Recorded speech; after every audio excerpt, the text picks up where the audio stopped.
साहेबांना विनंती करतोय आपण मंचाला संबोधित व्हावं.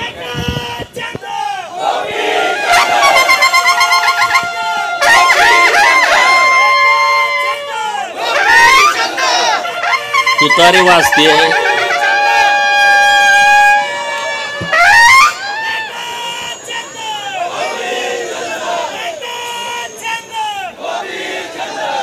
तुतारी आपलं पारंपरिक वाद्य आहे. एका माणसामुळे किती बदनाम होऊ शकते तुम्ही बघितलंय.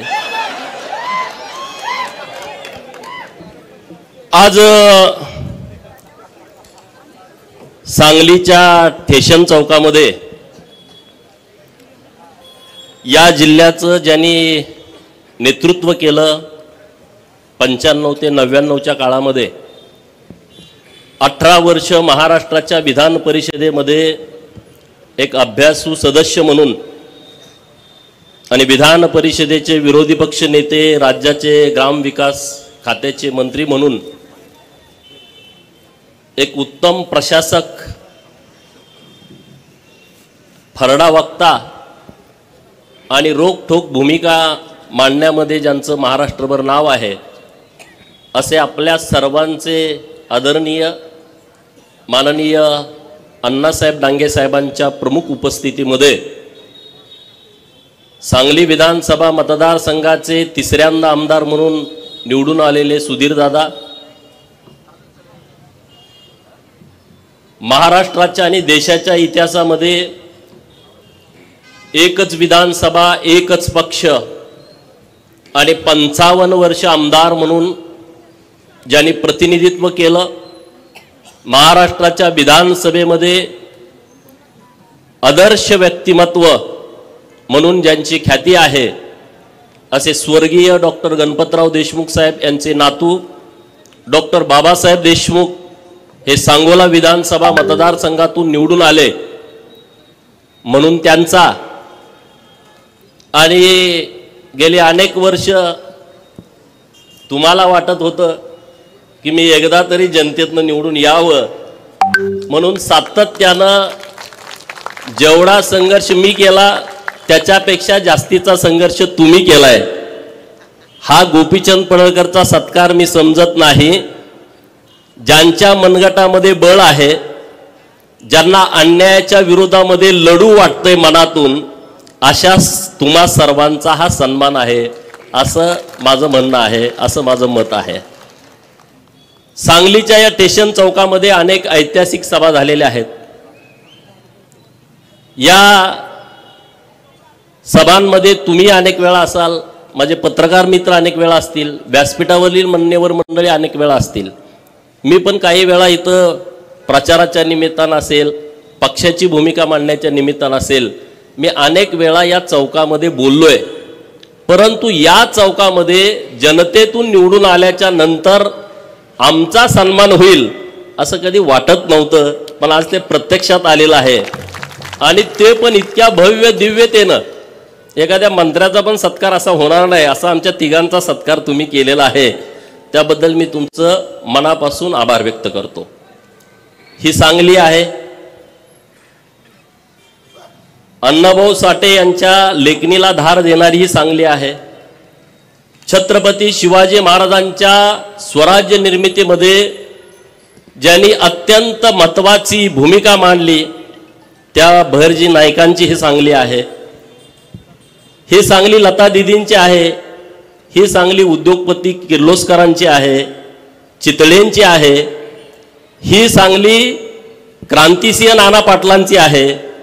ही सांगली क्रांतीवीर नागनाथ अण्णा नायकवडींची आहे. आणि ही सांगली कृष्णा काठचा रॉबिन हुड बापू बिरू वाटेगावकरांची आहे. माझी सांगली जगात चांगली आहे आणि या चांगल्या सांगलीमधली तुम्ही सगळी सोन्यासारखी माणसं इथं उपस्थित आहात.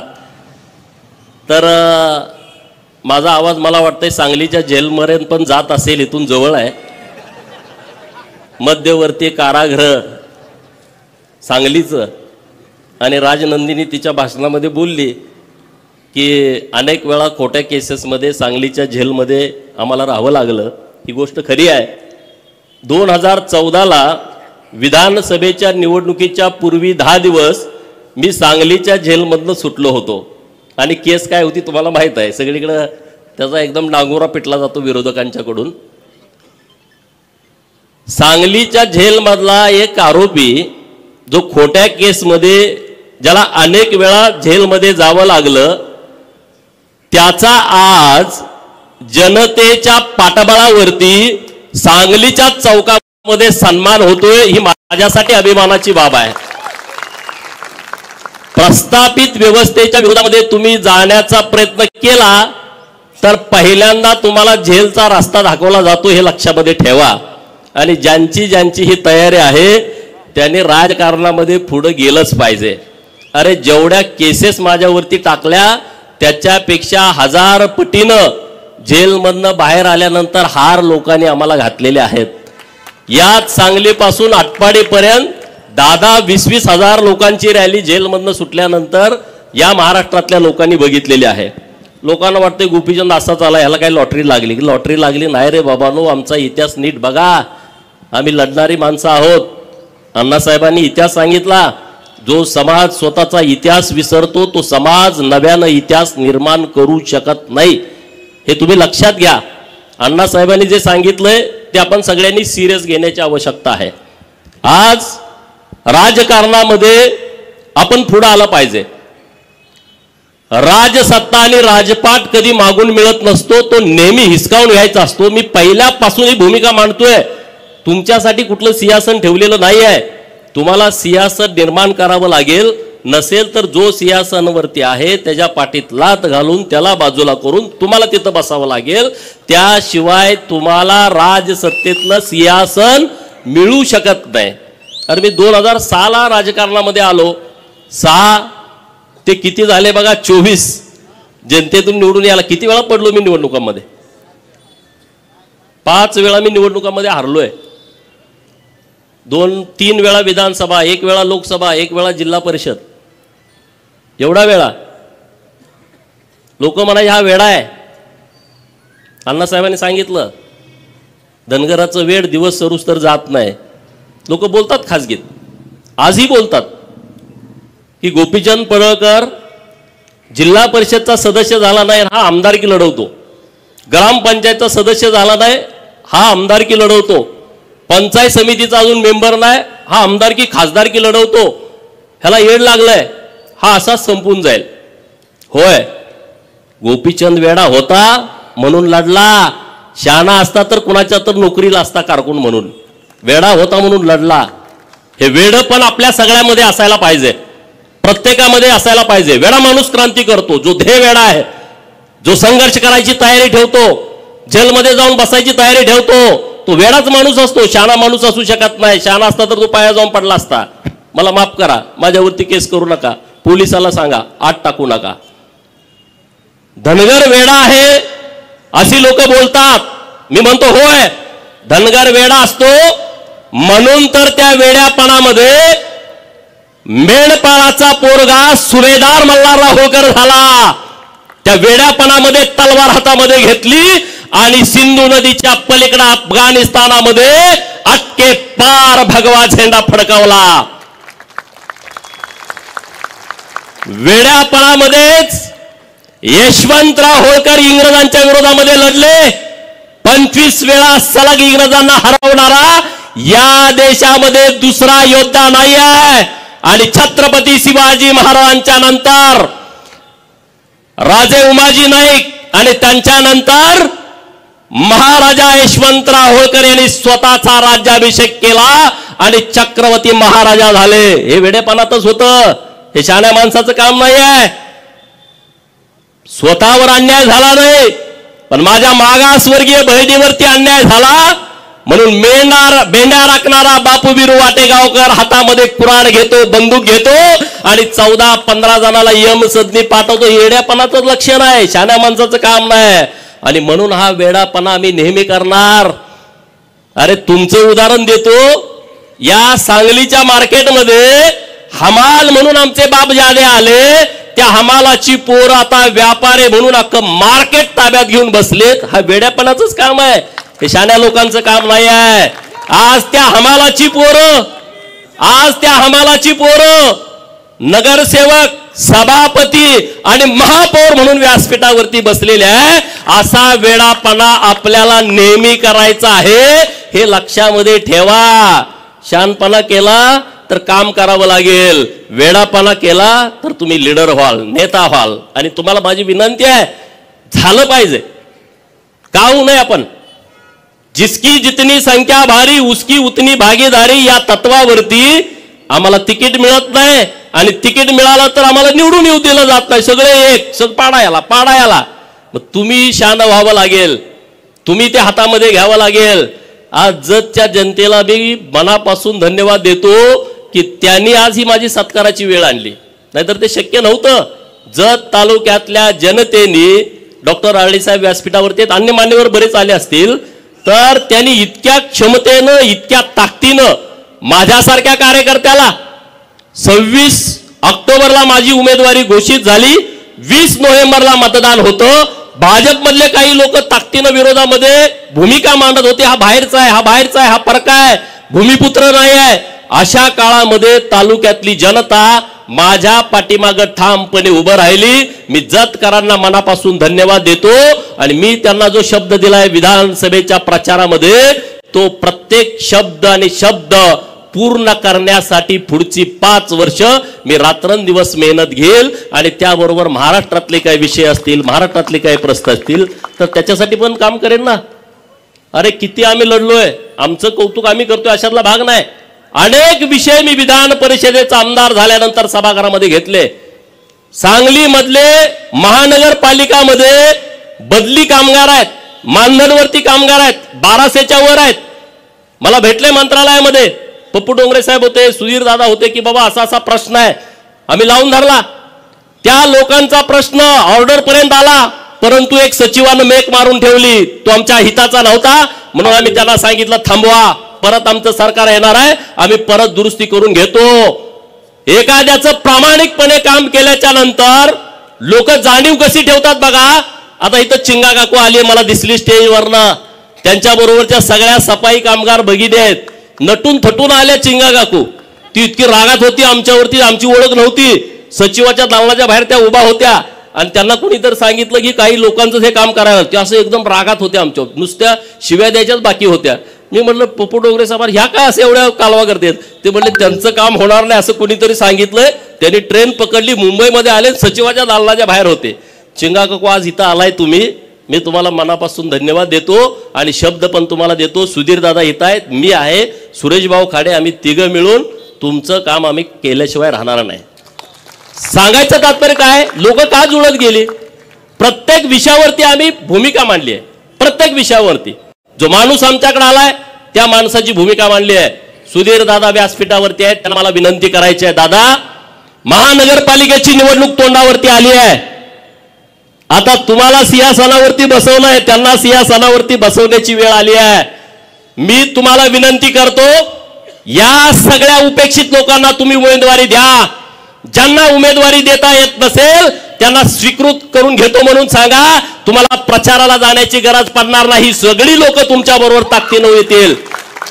रामोशाच्या पोराला शब्द द्या की तुला स्वीकृत करतो, तू जर निवडून येणार नसेल. लोणाऱ्याच्या पोराला शब्द द्या, इथं गोसाव्याच्या पोराला शब्द द्या, घिसाड्याच्या पोराला शब्द द्या. काय करायला लागत नाही, ही सगळी लोक तुम्हाला ही महानगरपालिका ताब्यामध्ये देतील. चमचे दलालांच्या मागे माणसं राहिलेली नाहीत, चमचे दलालाच्या मागे लोक नाहीत. ही जी गोरगरीब लोक आहेत ना, ती पूर्ण क्षमतेनं तुमच्या बाजूने उभा राहणार आहेत. आणि तुमच्या ताब्यामध्ये परत एकदा महानगरपालिका देऊन या सांगली, मिरज आणि कुपवाडचं कल्याण करायचं आहे. त्यासाठी आम्ही तुमच्या बाजूने ठामपणे उभं राहू. तुम्ही आमच्या सगळ्यांच्या पाठीमागं ताकद उभी करा. तुम्ही अगोदर करताच, त्याबद्दल दुमत नाही आहे. अनेक नगरसेवक झालेले आहेत, इथं दिनकर तात्या आहेत, पृथ्वीराज भैया आहेत, सगळे व्यासपीठावर मान्यवर मंडळी आहेत की जे निर्णय प्रक्रियेमध्ये आहेत. तर तुमच्याकडून आमच्या अपेक्षा आहेत, तुम्ही आम्हाला सन्मान द्या. आम्ही तुम्हाला ताकदीनं पाठबळ देण्याची व्यवस्था ह्या सांगली, मिरज, कुपवाडच्या महानगरपालिकेच्या निवडणुकीच्या निमित्तानं करू. त्याबद्दल अजिबात दुमत ठेवू नका. हा सांगली जिल्हा 2 पुढाऱ्यांचा आहे असे वारंवार वारंवार वारंवार म्हटलं जातं, नावं घेत नाही. हा सांगली जिल्हा यांच्या विचाराचा आहे. अरे विचार 5 मिनिटं सांगा ना व्यासपीठावर येऊ, त्यांचा विचार नेमका काय होता आम्हाला कळू द्या. काय विचार होता, कुठं त्याचं पुस्तक आहे का? एखादा ग्रंथ आहे का त्या विचाराचा की ज्या विचारामुळं या जिल्ह्याला या राज्याला त्याचा फायदा झाला? अरे मी म्हणतो हा सांगली जिल्हा नागनाथांना नायकवडींचा हा सांगली जिल्हा क्रांतिसिंह नाना पाटलांचा हा जिल्हा आहे. हा जिल्हा 12 बलुतेदाराचा 18 पगड जातीच्या लोकांचा, शेतकऱ्यांचा, कष्टकऱ्यांचा, गरीब मराठ्यांचा जिल्हा आहे. आणि त्यामुळं ह्या जिल्ह्यामध्ये परिवर्तन झालं पाहिजे. नुसतं राजकीय नाही, सामाजिक असलं पाहिजे, विकासात्मक राजकारण असलं पाहिजे, ते परिवर्तन झालं पाहिजे.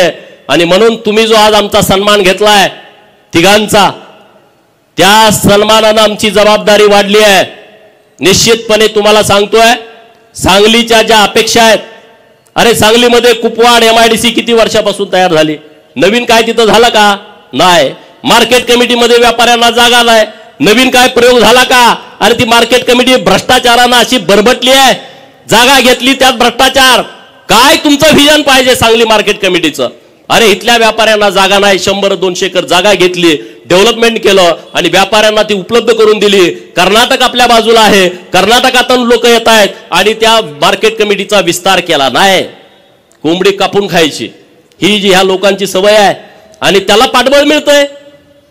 कारवाई होणं अपेक्षित होतं, कारवाई झाली नाही. मार्केट कमिटीवरती कारवाई होणं अपेक्षित होतं, जिल्हा मध्यवर्ती बँकेवरती कारवाई होत नाही. कारण हा फिरत असतो नेता, त्यांचा पाया पडत असतो अंधारामध्ये, कळत नाही, मॅनेज होतो, मग कारवाई होत नाही. आज सांगली जिल्ह्यामध्ये शेतकऱ्यांची जिल्हा मध्यवर्ती बँक आहे, जी आर्थिक वाहिनी आहे, या बँकेमध्ये प्रचंड मोठा भ्रष्टाचार झाला. 83 ची चौकशी झाली, 88 ची चौकशी सुरू आहे. अरे आमची मागणी आहे ही चौकशी पूर्ण होऊन त्यांच्यावरती कारवाई झाली पाहिजे. आज तुम्ही शेतकऱ्यांच्या दारामध्ये जाता 1 लाख कर्ज थकवल्यावरती आणि इकडे 100 कोटी रुपये तुम्ही काढले, बुडवले, तिकडे कोणी जात नाही. आज महाकाली साखर कारखाना, आटपाडीचा मानगंगा साखर कारखाना, अरे सभासदांनी त्यांच्या सौभाग्यवतीच्या गळ्यातलं डोरलं मोडून तुमची सभासदाची फी भरली. आज इतके वर्ष तुम्ही कारखाना चालवला, 200 150 कोटी रुपये तुम्ही कर्जामध्ये घालवला आणि आता तुम्ही परत बँक म्हणते की आता हे RBIचे नियम आहेत, अमुक आहे, तमुक आहे, त्याचा बाऊ करून तुम्ही ते कारखाना विकायला काढणार आणि त्या पुढाऱ्यांच्या घशामध्ये घालणार. माझे पत्रकार मित्र येत आहेत, माझी त्यांना विनंती आहे, हे कारखाने विकायचे आणि घशात घालायचे यांचे डाव आहेत. आणि कारखाना विकल्यानंतर काय होणार आहे? अरे आटपाडीच्या कारखान्याला 250 एकर जमीन आहे, तिथं 5 लाख रुपये गुंठ्याचा भाव आहे. ते कारखाना घेणार आणि त्यातली 200 एकर जमीन विकून टाकणार आणि खाजगी कारखाना करून टाकणार. जे सुतगिरणीचं झालं तोच प्रकार होणार आहे, महाकाली कारखान्याचं तेच होणार आहे. तर बँकेला माझं अपील आहे, सभासदांचा कारखाना हा सभासदाला राहायला पाहिजे. उद्या तुम्ही विकून ती जमीन विकणार आहे, आता तुम्ही जमीन विकून ती पैसे भरून घ्या आणि तो सभासदांचा कारखाना सभासदाच्या ताब्यामध्ये ठेवा. कशासाठी हे प्रकार करताय? कुणासाठी करताय? अरे हे काय तुमच्या बापजादाची प्रॉपर्टी नाही आहे, हे लोकांची आहे, शेतकऱ्यांची आहे, कष्टकऱ्यांची आहे. त्याच्यावरती तुम्ही डल्ले मारता, त्याच्यावरती तुम्ही अटॅक करता. हे इथून पुढे चालणार नाही. सरकारकडे मी पाठपुरावा करणार आहे आणि सरकारनं जरी पाठीशी घातलं तर सरकार बरोबर सुद्धा या बाबतीमध्ये संघर्ष करायची आमची तयारी असणार आहे. कारण हे सभासदाचे कारखाने आहेत, सभासदाची जमीन आहे. अरे आटपाडीची जमीन तर माझ्या धनगर समाजाची जमीन आहे. काय तुम्ही देता रे? एक तुम्ही गुंठा जमीन देत नाही, 250 एकर जमीन आमच्या बापजाद्यांनी दिली. काय मिळालं आम्हाला? काय त्या कारखान्यामध्ये मिळालं? कामगार म्हणून आणि म्हणे आमच्या बापाचे कारखाने आहेत. महाकाली कारखान्यामध्ये कुणाच्या जमिनी आहेत? या जिल्ह्यातल्या सगळ्या कारखान्याच्या आणि MIDCच्या जमिनी बघा. या 18 पगड जातीच्या, 12 बलुतेदाराच्या, गरीब मराठ्याच्या आणि OBCच्या जमिनी आहेत. कुठल्या पुढाऱ्याच्या रानामध्ये झाला कारखाना? अण्णासाहेबांनी मला एकदा कहाणी सांगितली की त्यांची सुद्धा 400 एकर जमीन एका कारखान्याला गेली आहे.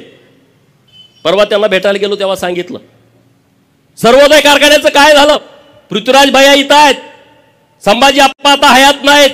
आज कष्टाने उभा केलेला कारखाना या बँकेच्या राजकारणामध्ये त्यांनी घशात घातला. आणि म्हणून तुम्हाला माझी विनंती आहे, या बँकेच्या राजकारणामध्ये तुम्ही आला पाहिजे, संस्था स्थापन केल्या पाहिजेत आणि मत कुणाला विकलं नाही पाहिजे या बाडग्यांना. नाहीतर त्याचा काही उपयोग होणार नाही. 2 लाख मिळाले, 3 लाख मिळाले, चालला, त्याचा उपयोग होणार नाही. राजकारणाच्या बाबतीमध्ये मनात चीड असली पाहिजे. धग असली पाहिजे, लात घालीन तर पाणी काढेल अशी उर्मी प्रत्येकाच्या मनात असली पाहिजे, तर हे घडल. एका दोघा तिघांचं काम नाही आहे. तुम्ही सगळ्यांनी ठरवलं तर हे घडू शकतं. ही क्षमता, ही ताकद ही तुमच्यामध्ये आहे आणि त्या ताकदीनं आपल्याला पुढे जायचं आहे. आज आम्ही जतकरांना आव्हान केलं होतं की तुम्ही आम्हाला जमीन द्या. 1,500 एकर जमीन दिली. पत्रकार मित्रांना माझी विनंती आहे, अरे या जिल्ह्यामध्ये MIDC ला 1,500 एकर एका जागेवर जमीन कुठंच जिल्ह्यात मिळू शकत नाही. आज ती जतमध्ये मिळाली आहे. आज आमचे राज्याचे नेते मुख्यमंत्री देवाभाऊ दावोसला गेलेत. 4-5 दिवस ते दावोसला असणार आहेत. 7 लाख कोटीच्या वर इन्व्हेस्टमेंट ते महाराष्ट्राला घेऊन येणार आहेत. आणि मी सकाळी पण त्यांना विनंती केली, मागच्या 4 दिवसात पण देवाभाऊला भेटलो की दावोसच्या दौऱ्याला तुम्ही मुख्यमंत्री